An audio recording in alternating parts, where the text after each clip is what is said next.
Mari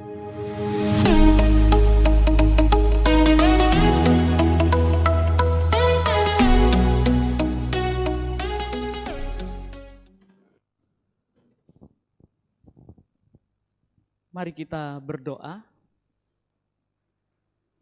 Bapa di sorga, kami bersyukur ya Tuhan, hari ini Engkau izinkan kami kembali untuk boleh bersama-sama belajar, merenungkan kebenaran firman Tuhan. Pimpin kami dengan kuasa Roh Kudus-Mu, supaya apa yang kami dengar, apa yang kami renungkan, boleh menjadi kekuatan bagi setiap kami. Dan ubahkan hati dan pikiran kami ya Tuhan, supaya kami siap untuk dibentuk. Kami siap untuk diubah oleh kebenaran firman-Mu. Terima kasih Bapa di sorga, berbicaralah bagi setiap hati dan pikiran kami sesuai dengan apa yang kami perlukan. Pakailah hamba-Mu yang terbatas, dengan segala keterbatasan bahasa yang digunakan, supaya boleh menyampaikan apa yang Tuhan inginkan bagi jemaat-Mu di tempat ini. Terima kasih Bapa, ini doa kami dalam nama Tuhan Yesus. Kami sudah berdoa dan mengucap syukur. Amin. Shalom. Apa kabar? Ya, puji Tuhan Bapak Ibu Saudara yang terkasih dalam Tuhan kita Yesus Kristus. Tuhan masih mengizinkan kita untuk kita boleh bersama-sama belajar dan kita beribadah, merenungkan kebenaran firman Tuhan. Bapak Ibu Saudara yang terkasih dalam Tuhan kita Yesus Kristus, tema kita hari ini berbicara tentang ciptaan yang baru. Kita sering mendengar tentang istilah ini, namun hari ini mari kita belajar bersama-sama untuk merenungkan lebih dalam tentang ciptaan yang baru. Saya mengajak kita untuk membuka Alkitab kita di dalam 2 Korintus pasal yang kelima ayatnya yang ke-17. Sekali lagi, kitab 2 Korintus pasal yang kelima ayatnya yang ke-17.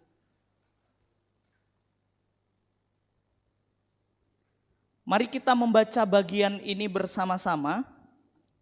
1, 2, 3. Jadi siapa yang ada di dalam Kristus, ia adalah ciptaan baru. Yang lama sudah berlalu, sesungguhnya yang baru sudah datang. Sekali lagi saya akan bacakan bagi kita semua. Jadi siapa yang ada di dalam Kristus, ia adalah ciptaan baru. Yang lama sudah berlalu, sesungguhnya yang baru sudah datang. Bapak Ibu Saudara yang terkasih dalam Tuhan kita Yesus Kristus, Allah merindukan kita untuk kita semua hidup di dalam kekudusan.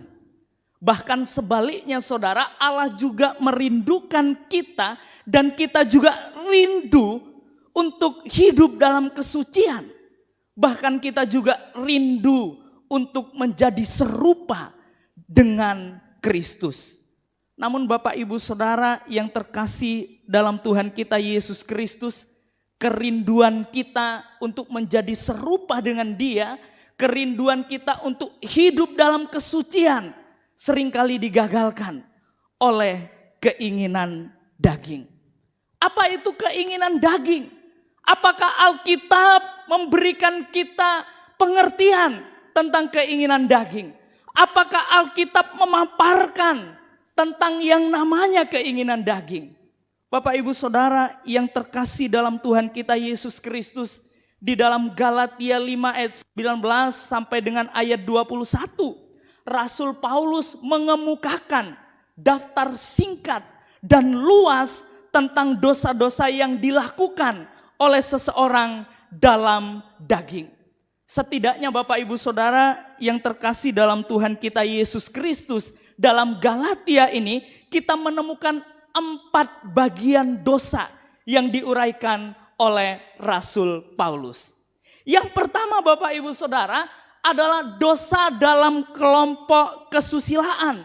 Yaitu dituliskan dalam bagian itu seperti percabulan, kecemaran, hawa nafsu. Itulah kelompok yang pertama, kelompok kesusilaan. Lalu yang kedua Bapak Ibu Saudara, kalau kita memperhatikan bagian ini dalam Galatia, yang kedua ialah dosa yang berhubungan dengan agama palsu. Yaitu di sana disebutkan ada penyembahan berhala, ada sihir. Itu adalah yang tergolong dalam agama palsu. Lalu yang ketiga Bapak Ibu Saudara, Paulus mengelompokkan tentang dosa yang menghasilkan perselisihan. Di situ Alkitab mencatat ada iri hati, ada amarah, kepentingan diri sendiri, percideraan, roh pemecah, dan kedengkian. Dan yang terakhir Bapak Ibu Saudara, yang keempat, Paulus di sini menuliskan membaginya di dalam kelompok pergaulan bebas. Yaitu dituliskan di situ ada kemabukan, ada pesta pora. Dan inilah Bapak Ibu Saudara begitu lengkap, begitu komplit. Paulus menuliskan bagian ini. Bahkan di Alkitab di dalam Galatia 5 ayat 19 sampai 21, di situ diteruskan dengan kata dan sebagainya. Artinya apa Bapak Ibu Saudara? Dosa keinginan daging, semuanya Paulus sudah mencatatkan di dalam kebenaran firman Tuhan. Bapak Ibu Saudara yang terkasih dalam Tuhan kita Yesus Kristus, kalau kita memperhatikan realita yang terjadi bagi orang percaya, bagi orang-orang Kristen yang sungguh-sungguh mengalami keselamatan pribadi, itu pasti menjauhkan diri dari dosa yang dihubungkan dengan kesusilaan. Bahkan menjauhkan diri dari dosa yang berhubungan dengan agama palsu, yaitu penyembahan berhala dan sihir. Itu pasti orang percaya jauh dari yang namanya dosa ini. Dan juga pergaulan bebas. Ada di situ dikatakan kemabukan dan pesta pora. Saya yakin dan percaya orang percaya yang mengasihi Tuhan, hidup di dalam Tuhan, jauh dari dosa ini. Namun Bapak Ibu Saudara, kalau kita memperhatikan jarang sekali orang-orang percaya yang mengasihi Tuhan menang di dalam kelompok yang ketiga. Yaitu dosa yang menghasilkan perselisihan. Di dalamnya ada iri hati, di dalamnya ada amarah, ada kepentingan diri sendiri, ada percideraan dan lain sebagainya. Seringkali tanpa kita sadar, orang percaya yang mengasihi Tuhan jatuh di dalam dosa ini. Bapak Ibu yang terkasih dalam Tuhan, mari kita masuk lebih dalam pada bagian ini.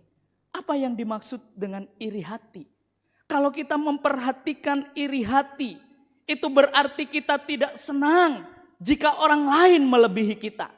Kita tidak senang orang lain lebih mampu daripada kita. Kita tidak senang orang lain lebih berhasil daripada kita. Itulah yang dimaksud dengan dosa iri hati. Bapak Ibu yang terkasih dalam Tuhan, ini sama dengan kebencian kepada diri sendiri, namun dilemparkan kepada orang lain. Itulah yang dimaksud dengan iri hati. Tanpa kita sadar, kita masuk dalam dosa ini. Tanpa kita sadari, kita terjebak, bahkan kita tidak menang di dalam yang namanya dosa iri hati. Lalu berikutnya Bapak Ibu Saudara, di situ ada yang namanya amarah. Apa itu amarah? Amarah itu artinya meluapkan kemarahan yang tidak jelas. Itu yang dimaksud dengan amarah. Coba kita mengoreksi diri kita. Apakah kita sedang atau sudah masuk di dalam keinginan daging? Terkadang kita memakai kata-kata yang manis, tetapi sebenarnya di dalam hatinya penuh dengan api yang panas. Bapak Ibu Saudara yang terkasih dalam Tuhan kita Yesus Kristus, ingatlah bahwa ketika kita masuk di dalam amarah, ketika kita masuk di dalam dosa kemarahan, itu akan membawa kita kepada kepentingan diri sendiri. Bahkan tidak hanya di situ, kepentingan diri sendiri akan membawa kita kepada percideraan, bahkan kepada roh pemecah dan juga kedengkian. Bapak Ibu Saudara, hati-hati jika kita sudah masuk di dalam yang namanya dosa iri hati. Karena tidak akan berhenti di situ saja, akan masuk ke dalam amarah. Setelah amarah pasti akan masuk kepada kepentingan diri sendiri, pencideraan, dan roh pemecah, bahkan kedengkian. Oleh sebab itu, Bapak Ibu Saudara yang terkasih dalam Tuhan, tidak heran kalau kita melihat ada banyak gereja yang mengalami namanya perpecahan. Ada banyak gereja yang memecah belah. Ada banyak gereja yang senantiasa tidak menjadi berkat, tidak menjadi kesaksian. Padahal kita adalah surat Kristus yang hidup untuk dilihat oleh banyak orang. Menjadi saksi bagi Kristus. Mari Bapak Ibu Saudara, kita merenungkan sejenak dalam kehidupan kita. Sejauh mana kita sudah masuk di dalam dosa pada kelompok yang ketiga ini. Mari kita koreksi diri. Apakah kita sudah masuk dalam iri hati? Apakah kita sudah masuk dalam amarah yang akan membawa kita kepada perpecahan, perselisihan, percideraan dan lain sebagainya. Bapak Ibu Saudara, kalau kita sudah masuk dalam dosa itu, berhati-hatilah. Stop dan berhentilah. Segera berbalik kepada garis Kristus. Mari Bapak Ibu Saudara, kita akan merenungkan setidaknya di dalam kitab 2 Korintus pasal yang kelima ayat 17 ada dua hal yang kita renungkan pada bagian ini. Kalau kita memperhatikan pada 2 Korintus 5 ayat 17, seorang Kristen itu disebut ciptaan yang baru. Bahkan kalau kita memperhatikan Bapak Ibu Saudara, di dalam Yohanes 3 ayat yang kelima, ciptaan baru ini dilahirkan dari air dan dari roh. Kalau kita juga perhatikan dalam Galatia 4 ayat yang ke-7, Paulus menekankan bahwa tiap orang yang lahir dari roh diangkat menjadi anak Allah sendiri. Ini adalah sesuatu yang luar biasa, hak istimewa yang diberikan oleh Tuhan sendiri kepada orang yang percaya kepada Kristus. Mari Bapak Ibu Saudara, saya mengajak kita memperhatikan 2 Korintus 5 ayat yang ke-17. Ada dua hal penting yang menjadi perenungan kita bersama pada hari ini. Yang pertama, kita akan memperhatikan di situ bagian yang pertama dari kitab 2 Korintus 5 ayat yang ke-17. Ini pertanyaan yang menjadi perenungan kita. Yaitu siapa yang lahir baru? Bapak Ibu Saudara, coba kita renungkan di dalam setiap kehidupan kita dan bertanyalah kepada Bapak Ibu Saudara, apakah Bapak Ibu Saudara sudah lahir baru? Mari kita perhatikan bagian ini dengan teliti. Siapa yang lahir baru? Alkitab dengan jelas mencatat dalam 2 Korintus pasal yang kelima ayat 17, siapa yang ada di dalam Kristus, ia adalah ciptaan yang baru. Artinya apa Bapak Ibu Saudara? Orang yang lahir baru adalah orang yang ada di dalam Kristus. Ini adalah orang yang lahir baru. Sudah dengan jelas, sudah pasti kalau orang ada di dalam Kristus, itu jelas dia sudah lahir baru. Dan ingatlah, orang yang mengaku diri lahir baru, itu belum tentu dia ada di dalam Kristus. Oleh sebab itu Alkitab dengan jelas mencatat siapa yang ada di dalam Kristus. Ia adalah ciptaan yang baru. Ini jelas sekali Bapak Ibu Saudara. Mari kita bertanya dalam diri kita masing-masing. Apakah kita sudah ada di dalam Kristus? Apakah kita sudah tinggal di dalam Dia? Apakah kita dengan yakin dan percaya, dengan iman kita bersandar sepenuhnya kepada Tuhan? Maka kita akan disebut orang yang lahir baru. Bapak Ibu Saudara, adalah sesuatu yang luar biasa. Ketika orang mengalami yang namanya tinggal di dalam Kristus, dia adalah ciptaan yang baru. Dan ini adalah berbicara tentang lahir baru. Itu pasti akan kita renungkan bagian yang kedua, ada berkat dari yang namanya lahir baru. Apa berkatnya? Ketika kita tinggal dalam Kristus, kita disebut ciptaan yang baru, dan apa berkat yang kita peroleh dari lahir baru. Bapak Ibu Saudara, mari kita memperhatikan bagian yang kedua, berkat dari lahir baru. Yang pertama, di situ Alkitab mencatat dengan jelas, yang lama sudah berlalu. Ini adalah berkatnya. Ketika kita tinggal di dalam Kristus, kita disebut dengan ciptaan yang baru. Ketika kita ciptaan yang baru, maka kita mendapatkan berkat yang dari Tuhan. Yang lama itu sudah berlalu. Bapak Ibu Saudara, pertanyaan buat kita, apa yang lama itu? Yang lama itu adalah keinginan daging. Keinginan daging itu apa? Keinginan daging itu adalah kesusilaan, agama palsu, perselisihan, pergaulan bebas, dan lain sebagainya. Itulah yang dimaksud dengan keinginan daging. Dan itulah yang dimaksud dengan yang lama di dalam hidup kita. Namun Bapak Ibu Saudara, kita yang mengaku bahwa kita adalah seorang yang lahir baru. Kita adalah orang yang tinggal dalam Kristus. Bertanyalah dalam hati Bapak Ibu Saudara, apakah yang lama itu sudah berlalu? Apakah yang lama dalam hidup kita itu sudah kita tinggalkan? Apakah yang lama dalam hidup kita sudah buang jauh-jauh dan kita tidak mengenakan lagi? Bapak Ibu Saudara, ini begitu sulit bagi orang percaya untuk kita tinggalkan. Karena kita masih merasa enjoy. Kita masih menikmati dengan yang namanya dosa. Kita masih menikmati sadar secara tidak sadar. Kita terjerumus, kita terjebak oleh rayuan iblis yang membawa kita kepada iri hati, kepada amarah, kepada percideraan, kepada roh pemecah, dan lain sebagainya. Bapak Ibu Saudara, mari kita perhatikan bagaimana kita hidup. Bagaimana kita hidup di hadapan Tuhan. Apakah Bapak Ibu Saudara sudah menjadi berkat bagi banyak orang? Apakah kita sudah mencerminkan kasih Kristus? Sehingga ketika orang melihat kita, terpancar kasihnya Tuhan yang begitu nyata, yang begitu besar, yang telah Tuhan nyatakan bagi setiap kita. Bapak Ibu Saudara, saya berkata ketika kita hidup dalam daging, berubahlah dan berbaliklah ke jalan Tuhan.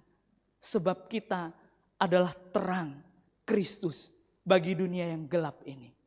Lalu yang kedua Bapak Ibu Saudara, apa yang dapat kita peroleh? Apa berkat dari lahir baru?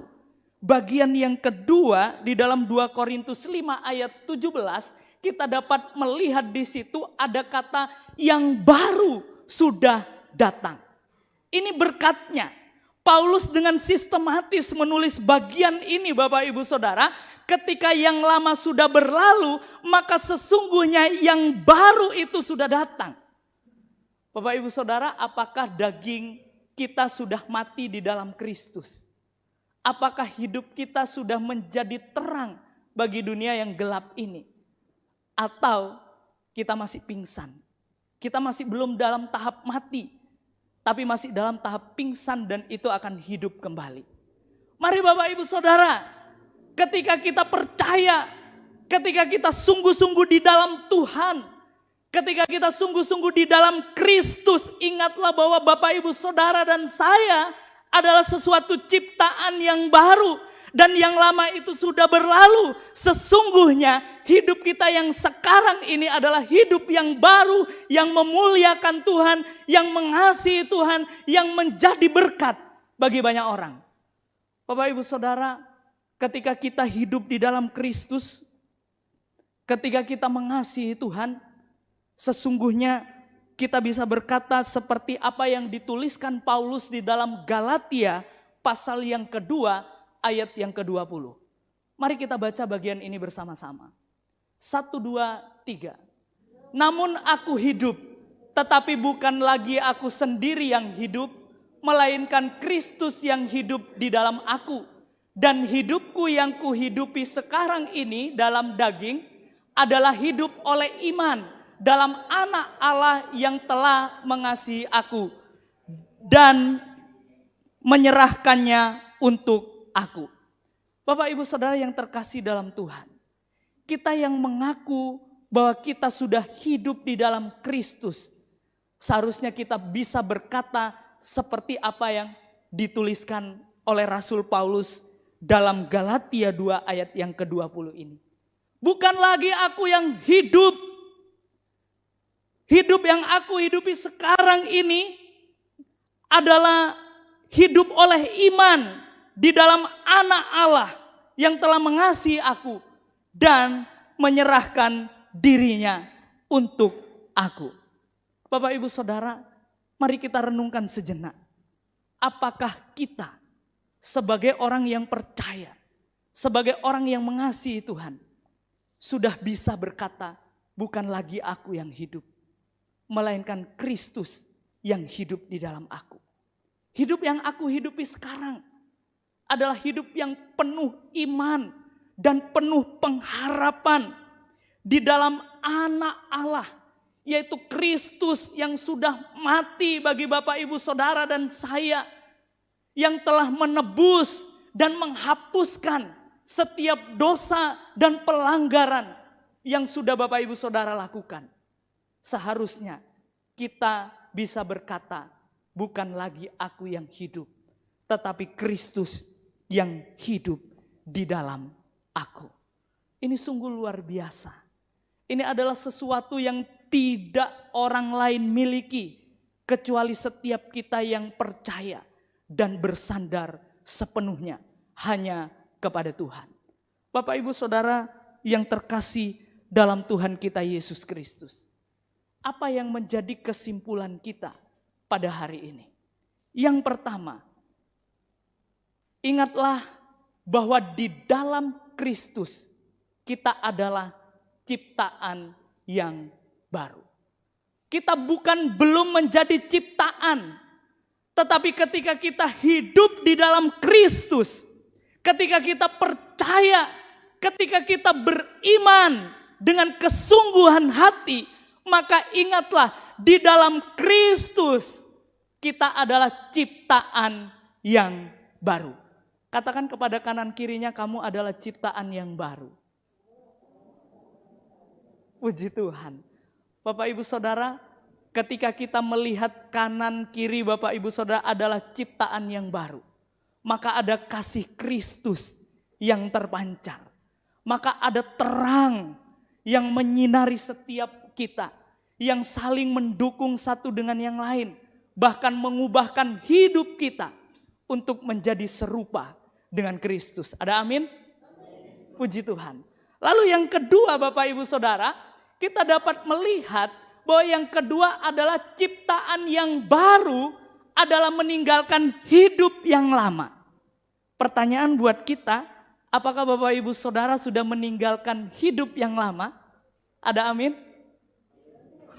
Puji Tuhan. Katakan kanan kirinya, tinggalkan hidup yang lama. Ya, puji Tuhan. Kalau kita meninggalkan hidup yang lama, maka di dalam hidup berjemaat kita adalah satu kesatuan yang utuh di dalam Tuhan, bahkan menjadi berkat, sehingga orang melihat kita terpancar kasih Kristus yang nyata. Di situ ada persekutuan yang indah. Kalau kita memperhatikan Bapak Ibu Saudara dalam Kisah Para Rasul, bagaimana jemaat mula-mula semakin berkembang luar biasa, semakin bertumbuh dengan dahsyatnya, karena ada persekutuan yang indah di dalamnya. Sehingga ketika orang melihat ada persekutuan yang baik dengan sesama, ada persekutuan relasi yang intim, sehingga orang pingin tahu dan orang ingin mengerti. Ketika Kristus ada di dalam Bapak Ibu Saudara, maka terpancarlah dan menjadi berkat kesaksian yang hidup bagi dunia yang gelap ini. Bapak Ibu Saudara yang terkasih di dalam Tuhan kita Yesus Kristus, ketika kita adalah ciptaan yang baru, maka sewajarnya kita meninggalkan cara hidup yang lama. Meskipun masa lalu kita begitu kelam, meskipun masa lalu kita begitu buruk, begitu pahitnya, begitu berdosanya, begitu besar kita memilukan hati Tuhan. Tetapi percayalah, barang siapa mengaku dosa, dia adalah setia dan adil. Oleh sebab itu Bapak Ibu Saudara, jangan pernah kita diperbudak oleh yang namanya dosa. Jangan pernah kita tertipu oleh tipu muslihat iblis. Jangan pernah kita tertarik kepada sesuatu yang menarik tetapi berujung kebinasaan. Tetapi hiduplah di dalam Tuhan.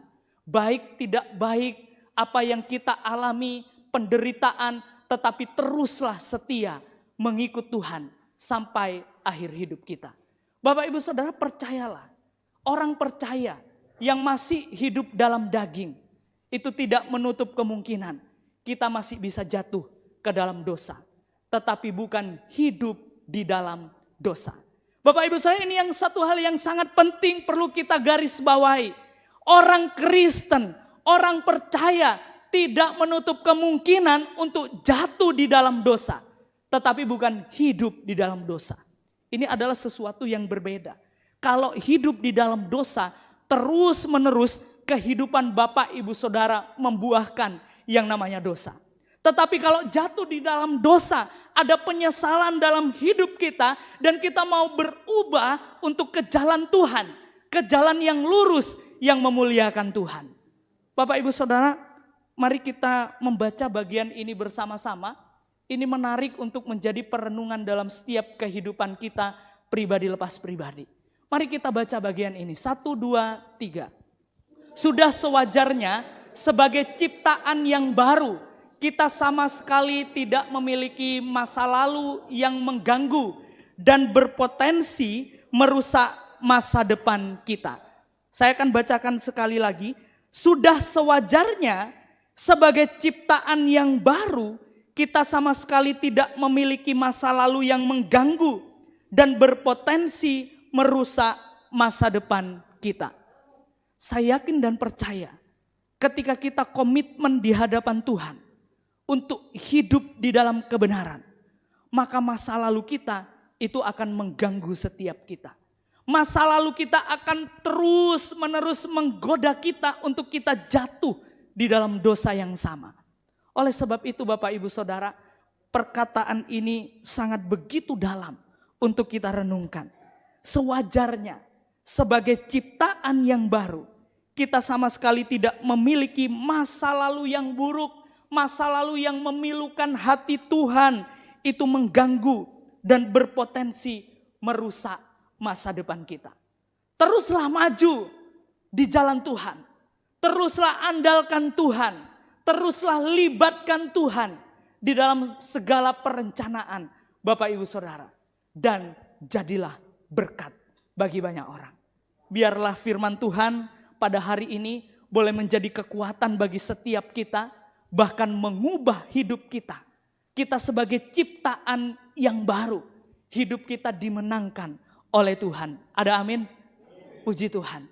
Mari Bapak Ibu Saudara, kita tundukkan kepala kita. Kita mau merenungkan sejenak di hadapan Tuhan.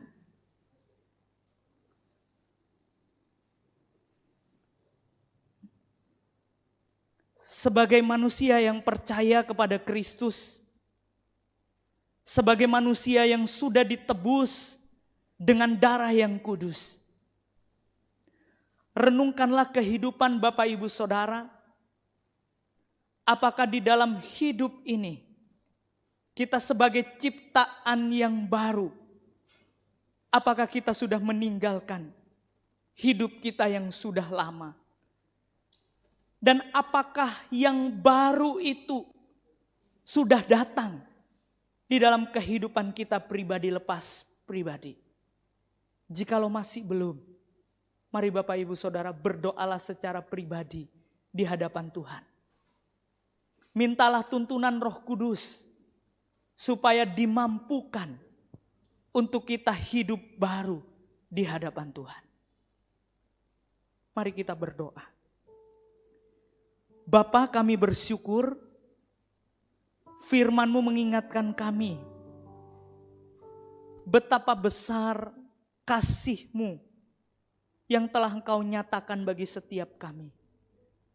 Pengorbanan-Mu di atas kayu salib menjadikan hidup kami berarti, menjadikan hidup kami layak di hadapan Tuhan untuk menerima hidup yang kekal. Terima kasih Bapa. Komitmen kami di hadapan Tuhan, kami yang sudah tinggal di dalam Kristus, kami adalah ciptaan yang baru. Dan ketika kami menyadari bahwa kami adalah ciptaan yang baru, kami mau meninggalkan hidup kami yang lama. Dan hidup yang baru sesungguhnya sudah datang. Bukan kami yang hidup, tetapi Kristus yang hidup di dalam kami.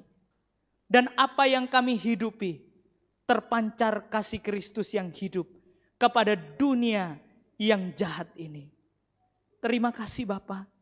Ampuni kami ya Tuhan, jikalau kami lalai untuk melakukan kebenaran-Mu. Terima kasih Bapa, firman-Mu telah berhenti berkata-kata di dalam setiap kehidupan kami. Namun kami percaya bahwa Roh Kudus-Mu yang akan mengetuk pintu hati kami, yang akan mengubahkan hidup kami untuk ke jalan kebenaran, untuk senantiasa hidup di dalam Tuhan dan takut akan Tuhan. Terima kasih Bapa. Terima kasih Tuhan Yesus. Ini doa kami dalam nama Tuhan Yesus. Kami sudah berdoa dan mengucap syukur. Amin.